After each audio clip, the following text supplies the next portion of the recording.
Good morning all of you. Sunrise शिक्षण संस्थान की ऑनलाइन क्लास में आज मैं रविंद्र जैन कक्षा 12 के बिजनेस स्टडी सब्जेक्ट का चैप्टर नंबर 2 लेकर आपके बीच में। देखिए चैप्टर नंबर 2 क्या है, प्रबंध प्रक्रिया या कार्य, प्रबंध की भूमिका एवं स्तर। ठीक है, पहले चैप्टर के अंदर हमने उसके प्रबंध की परिभाषा, उसकी विशेषता, उसके क्षेत्र, उसका महत्व के बारे में अध्ययन किया था। लेकिन अब जो हम अध्ययन करने जा रहे हैं वो प्रबंध मैनेजमेंट प्रोसेस ऑफ फंक्शन, प्रक्रिया या कार्य, प्रोसेस और फंक्शन, फिर है उसकी भूमिका और स्तर।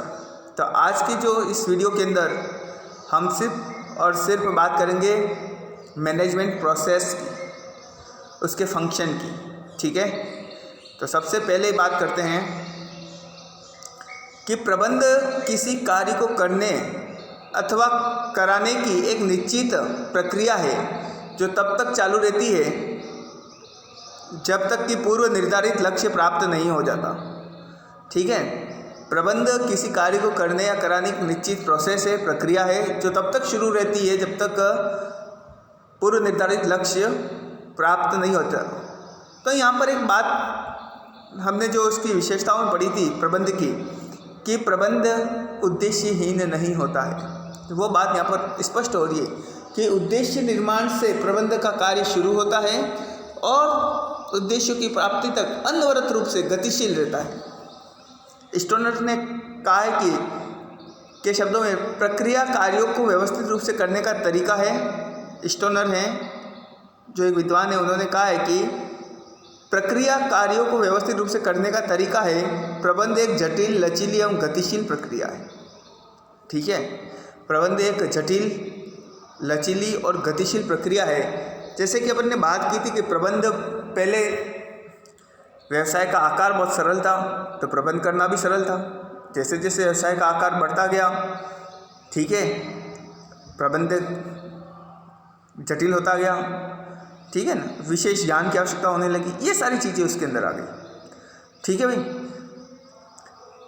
यह तत्व प्रबंधक द्वारा प्रक्रिया है। प्रबंधक द्वारा पूर्ण की जाने वाली प्रक्रिया में विभिन्न चरण या कार्य या तत्व विद्यमान होते हैं और ये तत्व अपने आप में स्वतंत्र नहीं होते बल्कि आपस में एक दूसरे में अंतर्निर्भर होते हैं। मतलब एक सिस्टम से को फॉलो किया गया है तो उसके अंदर कुछ तत्व विद्यमान है, कुछ कार्य विद्यमान है, तो वो कार्य एक दूसरे पर निर्भर है कि पहला कार्य होगा तो दूसरा कार्य संभव है की शुरुआत हो सकती है। ठीक है ना, आप सीधे 12वीं क्लास के अंदर नहीं आ गए। 8वीं के बाद आपने 9वीं क्लास का एग्ज़ाम दिया, 9वीं के बाद 10वीं का दिया, फिर 11वीं का दिया, फिर 12वीं क्लास में आए, तो एक प्रोसेस है। ठीक है ना, तो सतत श्रृंखला है। इस श्रृंखला में कई चरण या कदम हैं जिन्हें क्रमबद्ध तरीके से पूर्ण करते हुए लक्ष्य प्राप्ति तक एवं उसके पश्चात भी अनवरत चलते रहना होता है। प्रारंभ में, अब परिभाषा को समझना, प्रबंध की परिभाषा, प्रबंध प्रक्रिया की परिभाषा क्या है। प्रारंभ में योजना बनाने से, प्रबंध प्रक्रिया की परिभाषा की बात कर रहे हैं। ये शुरू है, यहाँ से नोट्स में दूंगा आपको। प्रारंभ में योजना बनाने से क्रियान्वयन तक, तत्पश्चात किए गए कार्य के मूल्यांकन करने को तक की प्रक्रिया में प्रबंधक उद्देश्य निर्धारण, नियोजन, संगठन, नियुक्ति, निर्देशन,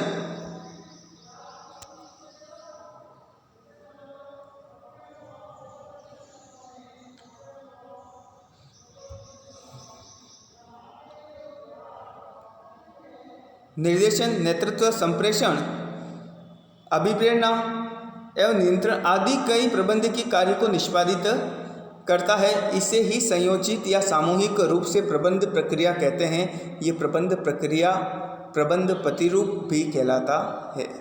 ठीक है, परिभाषा अगर आ जाएगी तो आपको इस तरह से लिखना है कि प्रबंध की प्रक्रिया क्या है, उसकी परिभाषा क्या है। तो प्रारंभ में योजना बनाने से क्रियान्वयन तक, तत्पश्चात किए गए कार्य के मूल्यांकन करने तक की प्रक्रिया में प्रबंधक उद्देश्य निर्धारण, नियोजन, संगठन, नियुक्ति, निर्देशन, नेतृत्व, संप्रेषण, अभिप्रेरणा, नियंत्रण आदि कई प्रबंधकीय कार्यों को निष्पादित करता है। इसे ही संयोजित या सामूहिक रूप से प्रबंध प्रक्रिया कहते हैं। ठीक है भाई।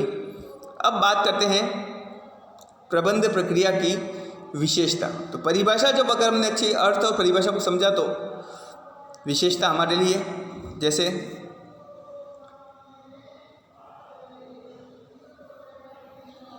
प्रबंध प्रक्रिया की विशेषता, प्रबंध कार्यों को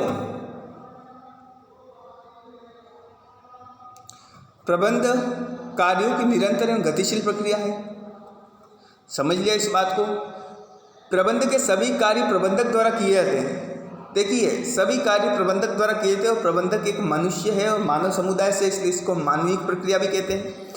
प्रबंध की क्रियाएं मूलतः एक व्यक्ति पर निर्भर नहीं करती, बल्कि उद्देश्यों की प्राप्ति में संगठन के सभी सदस्यों का सहयोग होता है और सभी मानव समुदाय से होते हैं, इसलिए इसको सामाजिक क्रिया भी कहा जाता है। ठीक है। इसके बाद चौथा पॉइंट आपका, प्रबंधक अपने प्रभाव का प्रयोग कर लक्ष्य प्राप्ति का पूर्ण प्रयास करता है, इसलिए प्रभावोत्पादक एवं परिणाम प्रदान प्रक्रिया है। अब देखिए, प्रबंधक अपने प्रभाव का, अपनी पोजीशन का प्रयोग किसमें करता है? उद्देश्य की प्राप्ति के अंदर पूर्ण प्रयास करता है, पूरा 100% देता है। तो इसलिए इसको हम क्या कह सकते हैं? प्रभावोत्पादक एवं परिणाम प्रदान प्रक्रिया। और पांचवा पॉइंट है, लक्ष्य प्राप्ति की प्रक्रिया व्यक्तिगत जीवन से लेकर सभी छोटे बड़े व्यावसायिक गैर व्यावसायिक संगठनों में प्रयुक्त होती है, इसलिए सार्वभौमिक प्रक्रिया भी कहा जाता है। ठीक है। अब बात आएगी प्रबंध प्रक्रिया के चरण या कार्य। तो कई विद्वानों ने अलग अलग प्रकार के कार्य बताए हैं और कार्यों के संबंध में विद्वानों के बीच मत भिन्नता है, जो उनके द्वारा प्रयुक्त शब्दावली उनके दृष्टिकोण के या उनके अनुभव के कारण अलग अलग है। अब जैसे रॉल्फ डेविस ने नियोजन, संगठन, नियंत्रण को बताया है, तो कुंटजो डोनेल ने नियोजन, संगठन, नियुक्ति, निर्देशन, नियंत्रण को बताया है। तो ब्रेक ने नियोजन, संगठन, अभिप्रेरणा, समन्वय, नियंत्रण को। ठीक है। इसी प्रकार सभी विद्वानों ने अपने अलग अलग कार्य इसमें बताए हैं। तो उपरोक्त कार्यों के अतिरिक्त कई विद्वानों ने प्रबंध के बहुत अन्य कार्य भी बताए हैं और प्रबंधक द्वारा किए गए कार्यों की सूची बहुत विस्तृत हो सकती है, किंतु अध्ययन की दृष्टि से इन कार्यों को दो भागों में विभक्त करेंगे, प्रमुख कार्य या प्राथमिक कार्य और दूसरा है सहायक कार्य। तो प्राथमिक कार्य के अंदर वो कार्य जो प्राथमिकता को प्रदान करते हैं, उद्देश्यों की प्राथमिकता को प्रदान करते हैं। तो उन कार्यों के अंदर हम देखें तो आपका ये नियोजन, संगठन, निर्देशन, नियंत्रण और समन्वय। ठीक है। फिर बात करेंगे समन्वय। ठीक, थैंक यू। आज की क्लास के अंदर ये इतना ही।